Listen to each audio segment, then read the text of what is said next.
I never thought I would make this sort of video. I always kind of cringe when I would see thumbnails of someone that's like, this line really broke me. You know, their face looks all dramatic but here we are. I just really felt compelled to make this video because it's something that kind of stuck out to me. And I've had many reading experiences where a line will send shivers down my spine, or it'll really touch me in a personal way and even move me to tears. But this is a very unique experience. So I'm continuing on my Tolkien journey, and my current read is The Children of Húrin. I'm reading chapter 4, and I reach a moment where I was just left dumbfounded. I was not expecting it, and I've been loving this reading so far, so stay tuned, subscribe, so that you can see my end thoughts when I finish this book in about a month or so. But I'm loving it so far. I'm loving all this dialogue, that is really showing Tolkien's philosophies and really showing Tolkien's thoughts, not just his archaic prose like in the Silmarillion. And I came to this moment and I just had to contemplate it. I paused, I read it again, reread it again multiple times, and just sat there contemplating it because it's so simple and yet so profound. So let me set the scene for you, and then I'll let Sir Christopher Lee read the passage. Right now it's wartime and the enemy Morgoth is winning. And right now the head of this house, Húrin, he's missing in action. He's thought to be either killed or captured. And back at home, his wife Morwen has made the decision to send their son, the heir to the house, who's just about 9 or 10 years old. She makes a decision to send him away to their friends with the elves because that is a safe haven. And Turin, the little boy, he's afraid. Rightfully so. He's a very brave little boy and a very intelligent little boy, but as the book says, his heart fails him, so to speak, because he can't take it. And his mother will not go with him because of her own pride and other reasons. His mother making this decision also is kind of like confronting defeat and confronting the fact that maybe his father has been killed.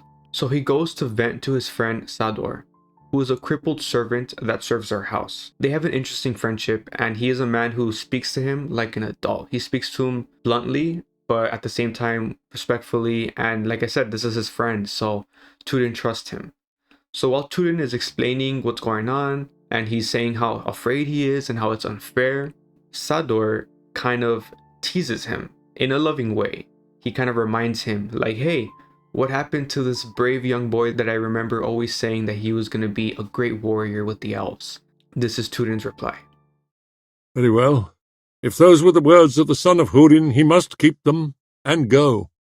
But whenever I say that I will do this or that, it looks very different when the time comes. Now I am unwilling. I must take care not to say such things again. It would be best indeed, said Sador. So most men teach, and few men learn. Let the unseen days be. Today is more than enough. Most of the truest forms of wisdom are so straightforward and simple. You look at the great philosophers, you look at the Bible more specifically, you find that it's almost laughably simple, but it's so practical, which is why it's such a true form of wisdom.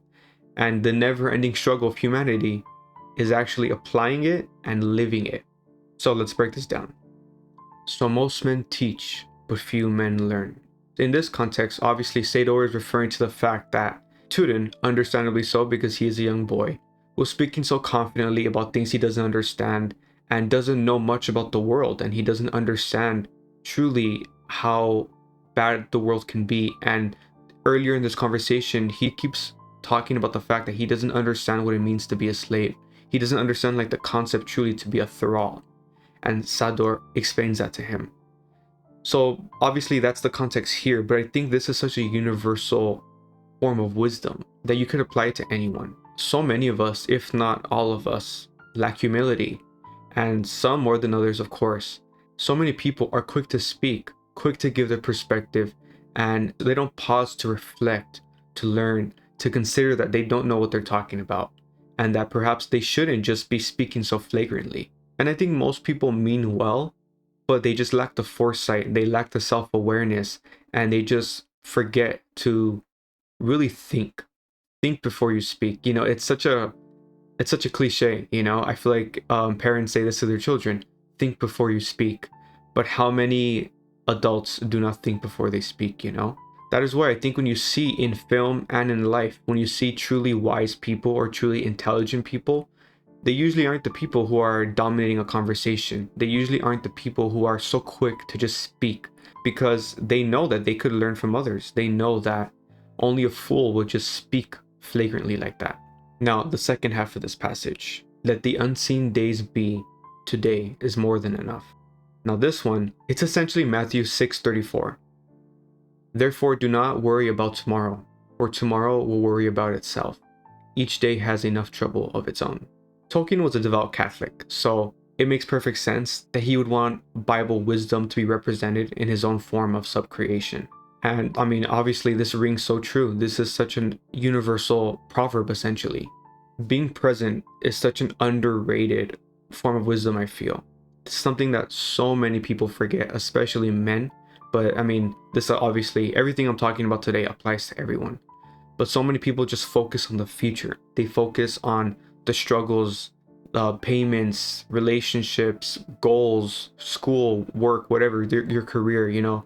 They focus too much on the future and they forget to be present. And to be present is to truly live.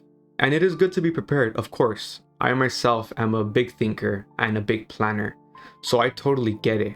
But to only live in the future and to not appreciate what you have now, you're doing a disservice to yourself and to everyone around you, especially to the future you. So yeah, that's all I got. I just wanted to talk about this because, like I said, it really stirred me and left me dumbfounded, as I said. That's the best way I could describe it. I literally just was sitting at a coffee shop and I read it and I just was like, wow, let me read it again. And then, yeah, as I already said, let me know your thoughts on the Children of Húrin, on what Tolkien works you've read, if you read it all, or if you're just starting out like me. Let me know. I'd love to know. And if you like content like this, where I'm talking about philosophy, my own perspective on things, check out my That's Life playlist. And if you want to see my Tolkien journey, check out my Tolkien journey playlist. Thanks for watching.